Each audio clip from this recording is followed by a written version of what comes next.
11 de septiembre de 1944. El cielo se rompe en fuego. Los B-17 desatan una tormenta sobre Alemania. Los cazas de la Luftwaffe suben entre gritos, metralla y humo. La batalla ha comenzado. A las afueras de Kassel, Alemania, el cielo sobre el aeródromo de Fritzlar comenzó a vibrar antes de que alguien pudiera verlo. Los mecánicos de la Luftwaffe levantaron la vista, con las manos cubiertas de grasa y olor a queroseno en el aire. El sonido era distinto. No era un grupo de cazas aliados ni una pequeña formación de bombarderos. Era un rugido grave, metálico, que se extendía como un trueno continuo, tan denso que hacía temblar las ventanas del cuartel de mando. El Oberleutnant Anskeyer, piloto del escuadrón de cazas JG-27, corrió hacia su Messerschmitt Bf 109 con el casco aún desabrochado. ¿Cuántos son?, gritó al suboficial de radio. La respuesta se perdió entre el ruido, pero en el horizonte, una línea negra avanzaba desde el oeste.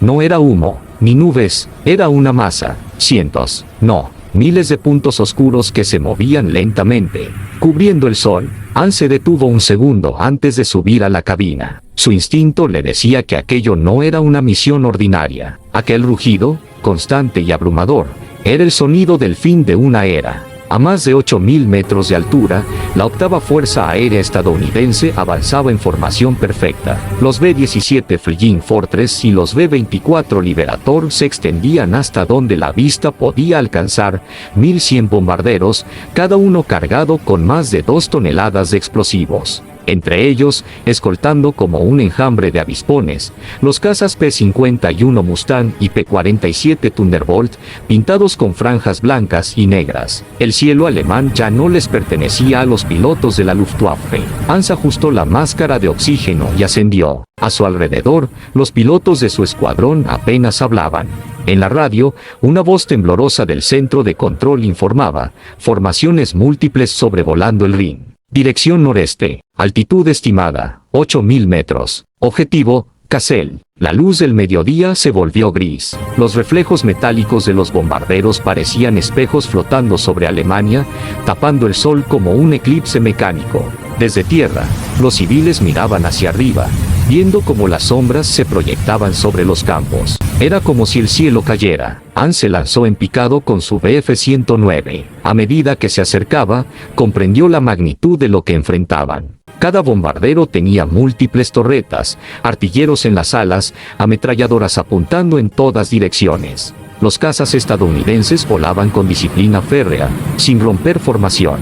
No había pánico, solo un ejército aéreo perfectamente coordinado. El primer impacto lo sintió antes de verlo. Una ráfaga de 50 calibres atravesó el fuselaje de su compañero, el teniente Werner Adler. El avión explotó en una nube de humo y fuego antes de tocar el suelo. Hans gritó por la radio, pero solo escuchó estática. Aquel día, los pilotos alemanes no estaban combatiendo contra hombres, sino contra una industria entera, un país que había convertido sus fábricas en máquinas de guerra inagotables. Desde los bombarderos, los tripulantes estadounidenses observaban los destellos de las defensas antiaéreas alemanas. El artillero de cola del B-17 Lady Liberty exhaló con nerviosismo. Dios, parece que estamos volando sobre una tormenta de acero. El comandante respondió: mantengan la formación. No miren abajo, solo adelante. En el aire, Hans disparó sus últimos proyectiles. No importaba. Por cada bombardero que caía, 10 más ocupaban su lugar. Y por cada caza derribado, Estados Unidos fabricaría otro al día siguiente. La Luftwaffe, una vez invencible, estaba quedando sin hombres, sin combustible y sin esperanza. Cuando Hans logró regresar al aeródromo, apenas quedaban 4 de los 12 pilotos que habían despegado. El jefe de escuadrón caminó entre los restos humeantes y solo dijo una frase, mirando hacia el cielo cubierto de humo: ya no estamos luchando una guerra, estamos resistiendo una avalancha. Los mecánicos callaron. Nadie respondió. El cielo alemán, una vez símbolo del orgullo aéreo, ahora pertenecía al enemigo. En los días siguientes, las incursiones continuarían. Hamburgo, Dresde, Berlín. Cada ciudad se convertiría en una nube negra de fuego y acero. Los pilotos que sobrevivieron sabían la verdad que nadie se atrevía a decir en voz alta: la guerra estaba perdida, aunque aún siguieran volando. Durante la madrugada del 13 de febrero de 1945, la ciudad de Dresde dormía bajo un silencio invernal. Los relojes marcaban las 2:00 alto, m, cuando los radares detectaron una señal masiva acercándose desde el oeste. Los operadores, exhaustos y con los ojos rojos, no podían creer lo que veían, una formación tan densa que confundía los instrumentos. En minutos, el rugido volvió. Era el mismo sonido que Hans Keller recordaba desde Kassel, el sonido de un cielo que se rompía. A 8.5 metros de altura, las tripulaciones de los bombarderos B-17 y B-24 mantenían una formación tan precisa que los pilotos decían que podían caminar sobre las alas de un avión a otro sin caer. Dentro del B-17 Spirit of Kansas, el comandante Richard Rick Owens revisaba sus relojes de sincronización. 3 minutos para la zona roja. A la señal, abran compuertas y no miren atrás. Su voz, calmada pero cargada de tensión, recorría el intercomunicador entre el sonido de los motores. Debajo, la Luftwaffe intentaba coordinar una respuesta desesperada. El radar había dado aviso tarde. La mayoría de los cazas estaban sin combustible o sin municiones. Hans Keller, ahora capitán, esperaba con su escuadrón en lo que quedaba de su base. De 12 aviones, solo 4 podían despegar. El resto estaban inmovilizados por falta de piezas, neumáticos o incluso aceite. Alemania estaba combatiendo con restos, no con recursos. Hans se elevó entre la oscuridad, viendo cómo los haces de luz antiaérea cruzaban el cielo, intentando atrapar a los bombarderos. Pero no era una batalla, era un espectáculo de impotencia. El aire temblaba por el paso de más de 1.3 bombarderos, seguidos por 700 cazas escoltas. Las luces de los incendios en tierra se reflejaban en las alas plateadas. Era como si una ciudad entera volara sobre Alemania. Desde las torretas de los B-17, los artilleros observaban pequeños puntos negros ascendiendo, los cazas enemigos. Un joven de 19 años, Frank Davies, apretó el gatillo de su ametralladora Browning calibre 50. El aire se llenó de estelas trazadoras rojas, como relámpagos. Un Messerschmitt cayó envuelto en humo. Nadie celebró. Rick Owens sabía que, debajo de cada explosión, había un piloto igual de joven que Frank, luchando por una patria que ya no podía ganar. A las 2:37 alto, m, el comandante dio la orden. Bombas fuera, y el cielo literalmente se abrió. Desde cientos de compuertas cayeron miles de bombas incendiarias y explosivas iluminando la noche como una lluvia de fuego. Los habitantes de Dresde corrieron buscando refugio, pero el calor era tan intenso que el oxígeno se consumía antes de que pudieran respirar. Las llamas se elevaron cientos de metros, creando una tormenta de fuego que devoró la ciudad. Hans vio todo desde el aire, impotente. Intentó acercarse a la formación para derribar al menos uno, pero los Mustang estadounidenses descendieron con precisión quirúrgica. Una ráfaga cruzó el aire, y su ala derecha estalló en chispas. El Messerschmitt giró sin control, descendiendo en espiral. Hans tiró de la palanca, logró estabilizarlo, apenas. Mientras se alejaba, vio el resplandor anaranjado de Dresde reflejado en su parabrisas. Esto ya no es guerra, es el fin del mundo, murmuró. A lo largo de 1944 y 1945, la Luftwaffe fue desgarrada desde dentro. Los pilotos veteranos caían uno a uno. Los nuevos, sin experiencia, eran lanzados a misiones suicidas. La falta de combustible era tan crítica que los entrenamientos se hacían en simuladores de madera. Mientras tanto, Estados Unidos producía 2.0 aviones nuevos cada mes. Por cada piloto alemán que despegaba, 10 estadounidenses ya estaban listos para reemplazar a uno caído. El coronel Adolf Galland, as de la Luftwaffe, describiría más tarde esos días con una frase lapidaria: no nos derrotó su habilidad, nos aplastó su cantidad. En los hangares, Hans escuchaba los rumores. La gente hablaba del nuevo avión a reacción, el Me-262, una maravilla tecnológica capaz de superar cualquier bombardero. Pero era demasiado tarde. Las fábricas estaban destruidas, las carreteras cortadas y los pilotos agotados. El dominio aéreo estadounidense no solo destruyó objetivos militares, quebró el espíritu alemán.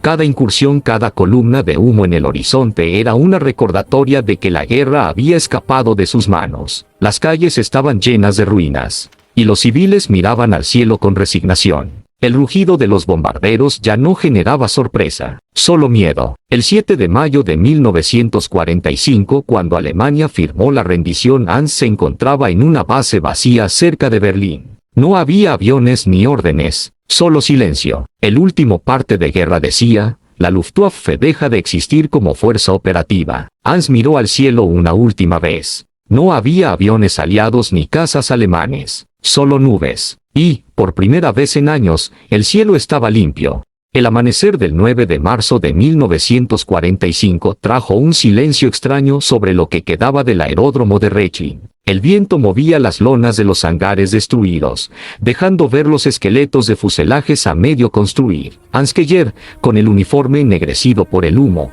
caminaba entre los restos de lo que alguna vez fue la base de prueba más avanzada de la Luftwaffe. El olor a queroseno mezclado con tierra húmeda se pegaba a su piel. Los bombarderos aliados habían pasado la noche anterior, dejando un paisaje que parecía salido de otro planeta. Los pocos mecánicos que quedaban trataban de reparar un Bf-109 con piezas de 3 aviones distintos. No había combustible, así que movían los aparatos a mano, como si empujar los aviones fuera un acto de fe. Hans observó a un joven piloto de apenas 18 años, Karl Brenner, sentado sobre una caja vacía de municiones, mirando al suelo con los ojos hundidos. ¿Primera misión?, preguntó Hans. El muchacho asintió sin decir palabra. ¿Te entrenaron bien? 2 vuelos de instrucción, señor, 1 sin armas. Hans suspiró. En 1940, los pilotos hacían más de 200 horas de entrenamiento antes de ver combate. Ahora apenas 20. La Luftwaffe había dejado de ser un escudo. Era un eco del pasado. A mediodía, un camión llegó desde Berlín con noticias: él exige resistencia total. Ningún piloto debe rendirse. Hans rompió el papel entre los dedos. Resistencia total. ¿Con qué?, murmuró. El joven Karl lo escuchó, pero no respondió. Ambos sabían la verdad: la guerra estaba perdida, pero nadie se atrevía a decirlo en voz alta. Esa tarde, el cielo volvió a rugir. Desde el oeste, más de 1.2 bombarderos B-17 y B-24, acompañados por P-50 y 1 Mustang, cruzaban Alemania en dirección a Berlín. Los civiles corrían hacia los refugios. Los niños lloraban al escuchar las sirenas, que ya no eran advertencia, sino sentencia. Hans y 3 pilotos más despegaron. La pista estaba llena de cráteres, los árboles ardiendo a los lados. El motor rugió con fuerza, tosiendo humo negro. Apenas alcanzaron los 2.0 metros cuando los Mustang los interceptaron. Eran rápidos, elegantes, brillantes bajo el sol. Los alemanes apenas podían girar para defenderse. Una ráfaga atravesó el fuselaje del avión de Karl. El joven gritó por radio, pero el sonido se cortó. Una explosión iluminó el aire, y solo quedaron fragmentos cayendo como nieve ardiente. Hans siguió volando, esquivando trazadoras. Logró colocarse detrás de un bombardero, un B-24 que se alejaba de la formación. Disparó todo lo que quedaba. El avión enemigo se incendió, perdió una ala y comenzó a caer. Por un instante, Hans sintió una victoria amarga, una chispa de orgullo, pero al ver el fuego en el horizonte, se dio cuenta de algo: cada victoria individual era inútil. El cielo ya pertenecía a otro imperio. En tierra, los civiles vivían bajo el miedo constante. Los refugios estaban llenos, el agua era escasa y las calles se cubrían de polvo y cenizas. Las madres escribían con tiza en las puertas el número de personas dentro, para que los rescatistas supieran a quién buscar después de un bombardeo. Mientras tanto, en el cuartel general en Baviera, los oficiales de la Luftwaffe discutían con desesperación. Si lanzamos los Me-262 en masa, aún podemos detenerlos, decía el general Galland. Pero el combustible era suficiente solo para unos pocos vuelos. Los aliados bombardeaban sistemáticamente cada refinería, cada tren, cada fábrica. Alemania estaba asfixiada por el aire. Hans fue asignado temporalmente a una de las nuevas escuadrillas de Hess. Cuando vio despegar el Me-262, su corazón se aceleró. El sonido era distinto, metálico, futurista. En el aire, el Jet podía dejar atrás a cualquier Mustang, pero el despegue era su debilidad. Cuando los motores a reacción tardaban en alcanzar potencia, los cazas enemigos los atacaban en tierra. Los pocos Me-262 que lograban alzar vuelo regresaban sin combustible o con impactos en las alas. Era tecnología brillante, nacida en un país moribundo. En abril, el frente oriental ya estaba en ruinas. El ejército rojo avanzaba sin freno hacia Berlín. Los pocos pilotos alemanes que quedaban recibieron órdenes absurdas: defender el Reich hasta el último aliento. Hans, con los ojos hundidos, observaba los mapas marcados con tinta roja. Sabía que no quedaba Reich que defender. Esa noche, en un hangar a medio iluminar, escribió una carta: si alguien encuentra esto, que sepa que no luchamos por odio, luchamos por no desaparecer. Pero el cielo no nos pertenece más. Lo tomaron quienes supieron construir más rápido, más lejos, más alto. No perdimos solo la guerra, perdimos el futuro. Dobló el papel y lo guardó dentro del tablero de su avión. A la mañana siguiente, subió a su cabina. Sabía que probablemente sería su último vuelo. El sol nacía sobre los escombros de Alemania cuando Hans vio el reflejo metálico de los bombarderos una vez más. Miles de ellos. El cielo era un océano de plata. Por primera vez, no sintió miedo ni rabia, solo resignación. Encendió el motor. Su avión rugió como un animal cansado. Miró una última vez el horizonte, donde las ciudades humeaban y los ríos parecían hilos negros. Los cazas aliados patrullaban el cielo como buitres. Hans los observaba desde lejos. No atacó, solo voló entre las nubes, como si buscara algo que había perdido años atrás: la sensación de libertad. Finalmente, al quedarse sin combustible, planeó hacia un campo vacío y aterrizó de emergencia. Salió de la cabina, se quitó los guantes y se sentó sobre el ala. El silencio lo envolvió. El rugido de los bombarderos se alejaba, dejándolo solo con el viento. Miró al cielo y murmuró: ellos ganaron. Pero nosotros fuimos los primeros en tocar las nubes. Mayo de 1945. Baviera. El cielo estaba limpio por primera vez en años. Sin estelas, sin rugidos, sin sirenas. Solo el canto de los pájaros y el eco distante de camiones aliados atravesando los caminos destruidos del Reich. Hans Keller se despertó en una pequeña granja donde los aldeanos lo habían escondido tras su aterrizaje. El uniforme, sucio y roto, colgaba de una silla. La insignia de la Luftwaffe ya no significaba nada. La guerra había terminado. Por primera vez en mucho tiempo, el silencio no era preludio de un ataque, sino de algo desconocido: la derrota absoluta. Caminó hacia el establo. Afuera, los campos verdes florecían como si la naturaleza se burlara del sufrimiento humano. Entre las montañas, el eco de los cañones se había desvanecido. Solo quedaban los recuerdos, pesando más que cualquier bomba. Los soldados estadounidenses llegaban a los pueblos repartiendo chocolate a los niños y cigarrillos a los campesinos. El contraste era brutal: la miseria alemana frente al poder logístico norteamericano, la abundancia, los uniformes limpios, los motores nuevos, los tanques con combustible. Todo lo que ellos ya no tenían. Hans los observaba desde una colina. Había luchado contra esa maquinaria durante años, creyendo que podía detenerla. Ahora la veía avanzar como una ola inevitable. En los días siguientes, miles de pilotos alemanes fueron capturados o se rindieron voluntariamente. Los aliados estaban especialmente interesados en ellos, no por venganza, sino por conocimiento. Los interrogatorios eran distintos a lo que Hans esperaba. En lugar de gritos o castigos, los oficiales norteamericanos hacían preguntas técnicas. ¿Cuál es la velocidad máxima del Me-262? ¿Qué tipo de combustible usan? ¿Cuántas horas de vuelo necesita un piloto de caza nocturna? Hans respondía con precisión. Había pasado su vida en el aire. Ahora esa experiencia era su única moneda de valor. Los estadounidenses tomaban notas, fotografiaban motores, analizaban cada tornillo. Querían aprender cómo Alemania había llegado tan lejos tecnológicamente mientras todo se derrumbaba. Paradójicamente, los mismos hombres que habían bombardeado Hamburgo, Dresde o Berlín ahora sonreían ante la ingeniería alemana. Y los pilotos derrotados, que habían jurado morir por su patria, empezaban a trabajar para sus antiguos enemigos. En el verano del 45, Hans fue trasladado a un centro de detención cerca de Múnich. Allí conoció a otros pilotos veteranos. Uno de ellos, el capitán Ernst Huber, había volado más de 300 misiones. Ahora limpiaba el suelo de un hangar con una escoba.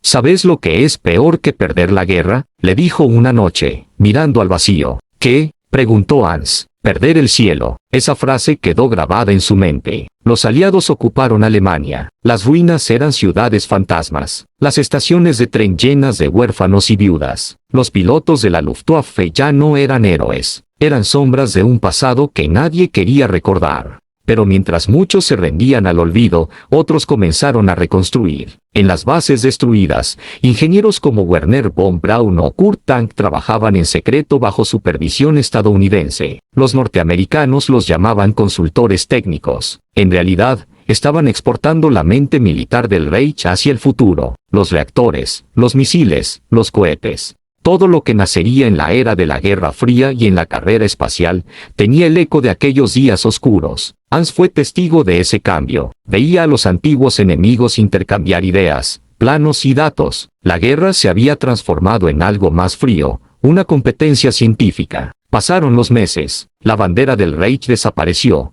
y en su lugar ondeaban las de los aliados. El mundo se dividía, el oeste bajo los estadounidenses, el este bajo los soviéticos. Alemania ya no era un país, sino un tablero. En 1946, Hans fue liberado. Vivía en una pequeña casa cerca de Augsburgo, donde trabajaba reparando bicicletas. Por las noches, subía al tejado y miraba las estrellas. A veces creía escuchar el rugido lejano de un motor, como un recuerdo que se negaba a morir. Una tarde recibió una carta del nuevo gobierno aliado en Alemania Occidental. Buscaban pilotos experimentados para un proyecto civil, formar una nueva generación de aviadores bajo control estadounidense. Hans dudó, pero al ver su reflejo en el cristal, entendió algo: no se trataba de volver a volar por la guerra, sino por la redención. En 1947, se encontró nuevamente en una cabina, pero esta vez, el avión no llevaba insignias. Era un DC-3 Dakota,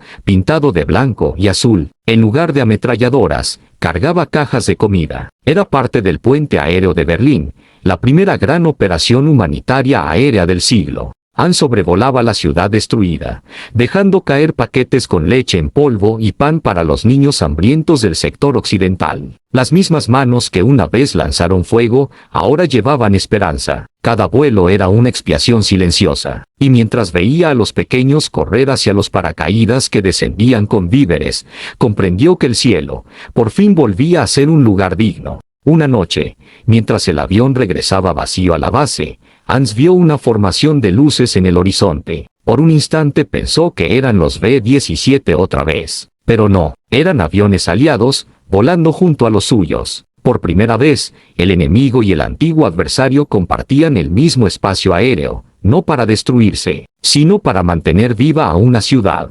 Hans sonrió, miró al copiloto americano y dijo: ¿sabes? Hace años los veíamos venir como una plaga. Ahora, son las estrellas que iluminan nuestro cielo. El joven sonrió sin entender del todo, pero respondió: Welcome back to the sky, Hans. El veterano alemán miró hacia las nubes y murmuró: nunca nos perteneció el cielo, solo lo cuidamos un tiempo.